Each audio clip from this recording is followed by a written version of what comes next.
Good evening, basketball world. We are TheCrossCourt.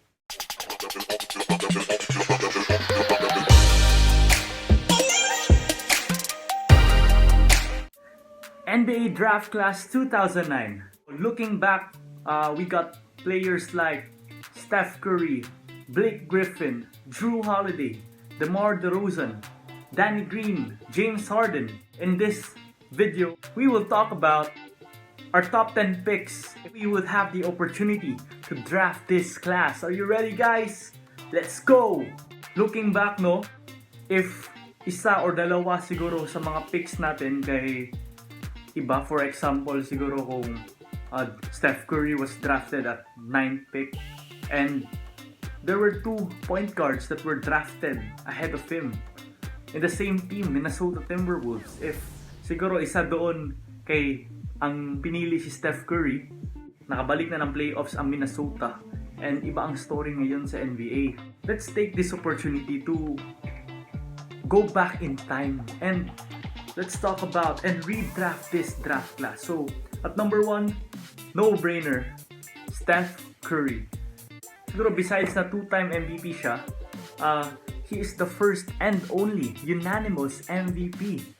3-time champ, 6-time All-Star, and literally he changed the game of basketball. Arguably, he is the greatest shooter of all time. And no doubt na a lot of players respect Steph Curry, the babyface assassin. Siguro some could make a case na si James Harden ang maging first pick nyo, but siguro lamang si Harden in all stat line, no doubt. Number of points, number of rebounds, number of steals, number of blocks, and number of games played. But Steph Curry, lamang siya sa efficiency. From field goals to the free throw line to the 3-point line, Steph Curry's percentage is higher than James Harden. And in multiple occasions, guys, ilang times na natalo ni Steph Curry si James Harden sa playoffs. So, in our number 2 pick, I'm going with James Harden. Ang original nag-pick ng Memphis Grizzlies, Grizzlies, kay si Hasheem Thabeet. And siguro di talaga good pick si Hasheem Thabeet kay first of all, wala siya sa NBA and his stats were below average. He's considered a bust. Let's go back to James Harden. James Harden, he led the 3-point field goals in 2018 and 2019. He's currently with the Houston Rockets alongside Russell Westbrook. 2 years ago, kasama sila ni Chris Paul, 1 game away from the NBA Finals. And grabe, James Harden is arguably the best isolation player in NBA. He's the 2012 Sixth Man of the Year, and in that same year, kasama niya si Russell Westbrook at si Kevin Durant na nag-abot sa NBA Finals. And you could say na James Harden poppy pa siya nun. But when he changed team, he was traded to the Houston Rockets, his stat line skyrocketed. So, one can make an argument that ida-draft si James Harden over Steph Curry. Kay one can make a case na James Harden has more field goal points than Steph Curry, more blocks, more assists, more steals, more games played, but Steph Curry, lamang siya sa efficiency, sa field goals, sa 3 points, and sa free throw. And pinili ko si Steph Curry over James Harden because of one thing: rings. After that, on my draft class, the OKC Thunder originally selected James Harden, but in my draft class, I would like to pick Blake Griffin. Not that Blake Griffin did not deserve the first pick. Si Blake Griffin ay isang all-star, known all-star na siya ngayon. Because of injuries, kaya yun yung nakapa-hold back sa kanya from achieving his full potential. Looking back in his career, kay he won the Rookie of the Year, but not this year's Rookie of the Year. The next year pa kay I remember sa kanya rookie year kay na-injured siya before the season started. So iba ang nanalo sa Rookie of the Year this year. Ewan ko, mga guess nyo. It wasn't Steph Curry, it wasn't James Harden, it wasn't DeMar DeRozan, it was Tyreke Evans. So moving on, good start kanyang NBA career after his first season. Naging kasama niya si Chris Paul later on. They made one of the most entertaining basketball teams ever. It was called the Lob City. Si Chris Paul and si DeAndre Jordan. And looking back on Blake Griffin's career, ang masabi mo lang talaga kay Sayang, he is a 6-time All-Star. 6-time All-Star. In his second season ata kay naging All-Star na siya. Besides sa injuries, talagang mahalas lang talaga siya kasama si Chris Paul. Para sa akin, dati pa lang na champion na sila kasama ni DeAndre Jordan. But lagi sila madiscuss siya na from 2012, in 2012, naglaban sila sa Memphis Grizzlies in 7 games to win. But the next round, Spurs, and they got swept. Well, in 2013, they got eliminated by the Memphis Grizzlies in 6 games. In 2014, they got head-to-head with the Golden State Warriors, but to lose in semifinals against the OKC Thunder. In 2015, probably people would say na year nila yun to have a high seed in the West, but because Wild West siya, ang nakalaban nila sa first round, Spurs agad, the defending champion Spurs. In 7 games, they won in Chris Paul's buzzer beat game-winning teardrop. But to lose in an upset against the Houston Rockets, which they blew a 3-1 lead. In 2016, first round ulit, they were favored to win that first round against the Utah Jazz, but to fall short because of injuries on Chris Paul and on Blake Griffin. Malas ang playoff runs ni Blake Griffin. Was traded to Detroit. Na-prove talaga na all-star talaga siya, na he does not need Chris Paul to become an all-star. When he was traded to Detroit Pistons, he was part of the All-NBA and an all-star. Also a dunk champion, one of the most entertaining dunkers. On our 4th pick, the Kings originally selected Tyreke Evans, but in our draft pick, I would pick DeMar DeRozan. DeMar DeRozan was originally picked at number 9. Looking back at his career, siguro big factor ang kanyang laro sa rise ng Toronto Raptors back in 2013. Sadly, LeBron happened. In his playoff run, he was beaten by LeBron 3 times. 2 in the semis and 1 in the East Conference Finals. In San Antonio Spurs, he's one of the key players in Greg Popovich's team.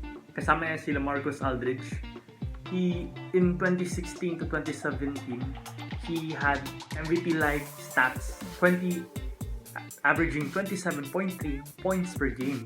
So he's also a 2-time All-NBA and a 4-time All-Star. And our 5th pick, I'm going with Danny Green. Originally kay 46th ang kanyang pick, but from 46th to 5th pick, ganyan ka-steal si Danny Green, guys. Alam naman natin na in this draft class, kay isa siya sa mga may rings with Steph Curry. Kaya medyo mataas ang pag-draft ko sa kanya ngayon. Not all in this draft class has a championship DNA, and isa doon na may championship DNA is Danny Green. From humble beginnings, he was waived 2 times. One from the Cleveland Cavaliers and one from the San Antonio Spurs. But ang talino ng Spurs, design nila balik si Danny Green after averaging 20 points per game sa D-League. As we all know right now, Danny Green became a key factor in the San Antonio Spurs championship run. And he also made all-defensive team 1 time. Hands down to Mr. Danny Green.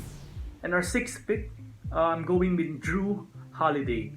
Jrue Holiday became an all-star in 2013. From Philadelphia to New Orleans, dinala niya kanyang all-star caliber na laro I remember their playoff run with Anthony Davis na na-upset nila ang Portland Trail Blazers. Number 6 yata sila and number 3 ang Portland. But they managed to overcome the Portland Blazers. Kasama niya si Rajon Rondo and Anthony Davis. And until now, Jrue Holiday is making a name for himself in Pelicans alongside Lonzo Ball and Zion Williamson and a rising all-star in Brandon Ingram. So, isa sa key factors bakit mas mataas ang pick dito ni Jrue Holiday because Jrue Holiday is a two-way player. Just like Danny Green. Ang gusto ko kay Danny Green, he's a 3-and-D player. Jrue Holiday also a two-way player. But I gave the edge over Danny Green because Danny Green has rings. Unlike Jrue Holiday, which with all due respect, I respect as an NBA player na sana, and I'm not a Lakers fan, but I really hope na malipat siya sa Lakers para matulungan sila doon makapanalo ng 4th championship niya, and at least before he retires, Jrue Holiday retires, at least meron siyang championship ring. In my 7th pick, I picked Wesley Matthews. Wesley Matthews alam naman natin na si Wesley Matthews ay isang deadly 3-pointer.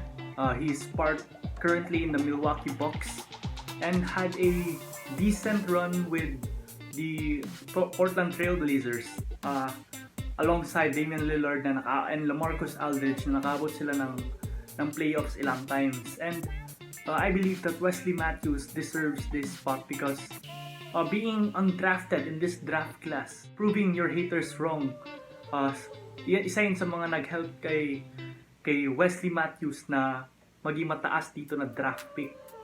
So, sa aking redrafting. So, yes, Wesley Matthews at number 7. And number 8, I'm torn guys.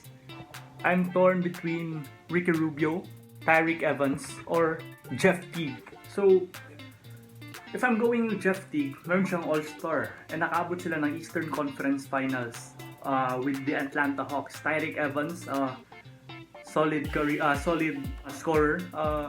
He averaged 15 points per game in his career. He won the Rookie of the Year. And we got Ricky Rubio na hanggang ngayon nasa NBA pa rin at malaki ang contribution niya sa kanyang mga teams na naging part.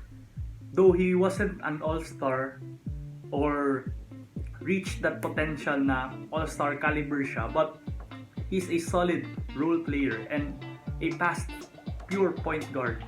first pure point guard. In my 8th pick, I think I'm going with Tyreke Evans. Tyreke Evans, solid kanyang career. Rookie of the Year pa siya. Ang injury siguro, yun nakapa-down sa kanya. But if we're going for a prime Tyreke Evans in this draft class, I believe that he deserves that 8th spot. In my 9th spot, I'm going with Jeff Teague. Jeff Teague because sa draft class natin na to, konti lang yung naging all-star and isa si Jeff Teague doon. Laro niya ngayon is going for a decline na. Unlike Jeff Teague back in 2015 na solid kasama sila Paul Millsap, kasama sila Kyle Korver, and kasama sila Al Horford.